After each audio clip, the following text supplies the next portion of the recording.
Welcome back to Things Tina Does. Well, guess what? Today it's Sunday, and you know what that means? I'm craving Chick-fil-A. So I have come up with a way to make my own Chick-fil-A nuggets, okay? And we're going to get right into it. First of all, we're going to take our boneless, skinless chicken breast, and I like to slice mine across and then into nugget-sized pieces. So let me show you this. So you just like a 1 inch by 1.5 inch piece of chicken, and we're going to get all of those into our bowl, right in there like that. And in is going to go a little bit of pickle juice, and guys, don't worry about the little seeds in there because they're not going to come through later. You can strain them out if you want to. And some milk. Just check the description box below, okay, for the amounts in there. So it's a little bit of pickle juice and some milk. And the chicken gets soaked in that. We're going to come back to this in 30 minutes, and I'll show you what to do next. Okay, guys, now our chicken is soaking in our brine, and so we're going to make our dredge.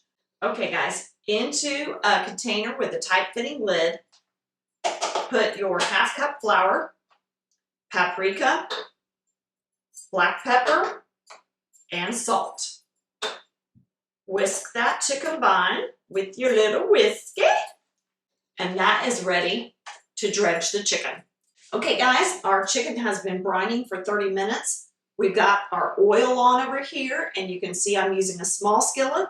That's because we're doing this in small batches. Okay, so our egg, our 1 egg is going to go into our chicken brine.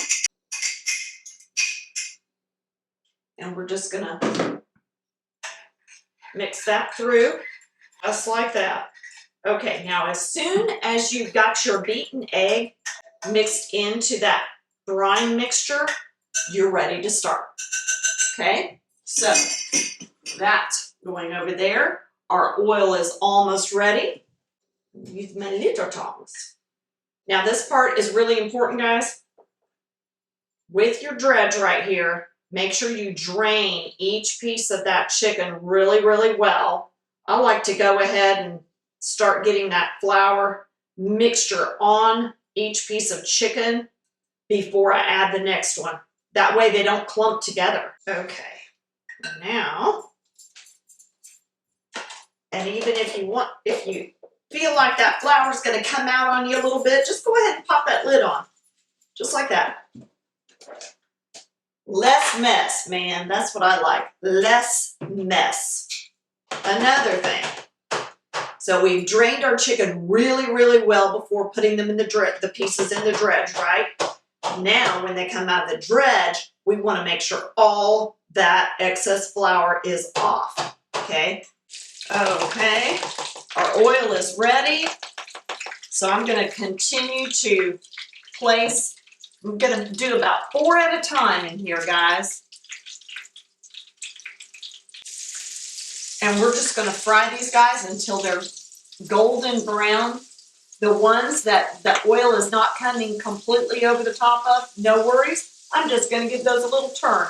Okay, guys, so while those are going, I'm going to get my next batch ready. Remember to really, really drain that brine solution off of each piece of chicken before it goes into the dredge.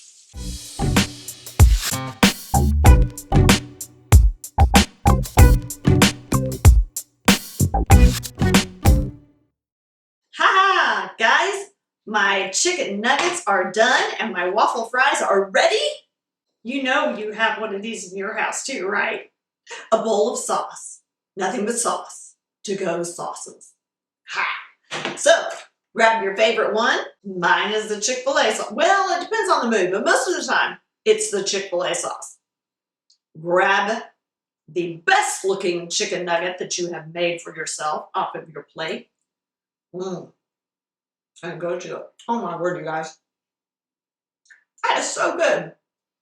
I mean, I know they're good, but like, that's really good. Just a little bit. That little bit of pickle, the tiniest bit of that on the palate, the dredge super thin, just like Chick-fil-A, crispy on the outside, moist, juicy, and tender on the inside. My mouth is watering, you guys. I gotta have another bite of this. And since this is in my sauce packet, I can double dip. So next Sunday, when you're craving Chick-fil-A and it's closed, don't worry, don't sweat it. Make my COPYCAT Chick-fil-A nuggets, and you can be just as happy as I am right now. My word. And we'll see you next time, guys. Don't forget to subscribe.